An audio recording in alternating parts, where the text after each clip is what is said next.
Hello everyone! Makulimlim na hapon dito sa amin mga kapwa ko kasari. Ayan, tignan nyo sa labas. Talagang makulimlim. Hindi lumabas ang init.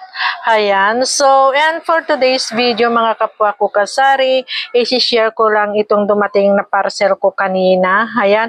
Ito ay yung drinking straw lang naman kasi dito sa aming bayan, hindi ka pwedeng bumili ng drinking straw kung hindi isang, isang bill, kumbaga, ayan. Ayaw nilang magtinda ng per pack yung ganito ba.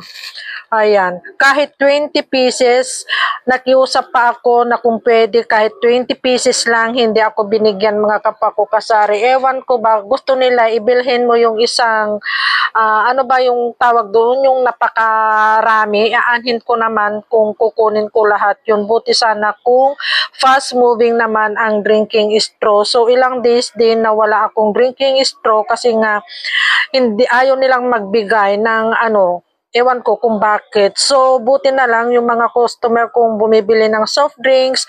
Pag sinabi kong wala akong straw, sinasabi naman nilang okay lang daw. Basta i-plastic na lang. So, ngayon, napa-order ako sa Shopee. So, ito ay 20 pieces na ganito or pack. Bali, ang aking binayaran lahat, pati na yung shipping fee is 320. So, pumapatak na ang puhunan nito is 16 pesos ang isang ganito.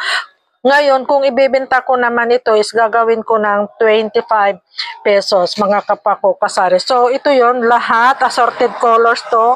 Napakaganda pa itong nabili kong drinking straw na to.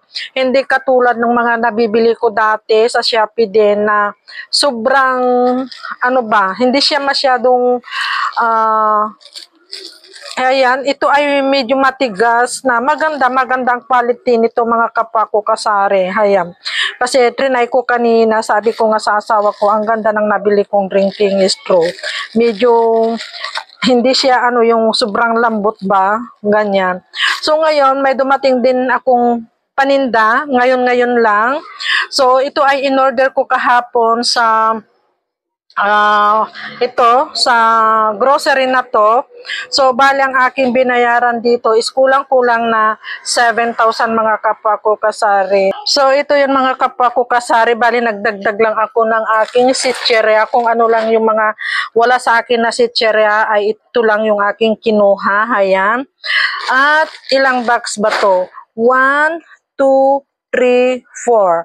4 na boxes, tapos itong C2 solo, tapos bali 6 or 3 ukilaki, tapos may maliit na box sa ilalim. Ewan ko kung ano yung mga kapako kasari. Basta siguro yon is yung mga sabon. So, ito lang naman yung mga dumating na paninda ko ngayong araw. At soft drinks, ayan, bali kumuha ulit ako ng paninda kong soft drinks. Bali ang binayaran ko naman dito is, ito yung date. So, 2,443. So, bali kumuha lang ako ng 2 case ng kasalo. Ang puhunan is 275. Isang case na 8 ounce na Coke, isang case na lemon, isang case ng 1.5 Coke, 2 Cobra, at 2 mismo na Royal. So, ito lang yung mga na-order ko na paninda ko ngayong araw ng Huwebes. So, ito lang mga kapwa ko kasari ang aking maisi-share na naman sa inyo. So, happy selling na lang po sa ating lahat. God bless us and bye! Thank you for watching. Sharing is caring.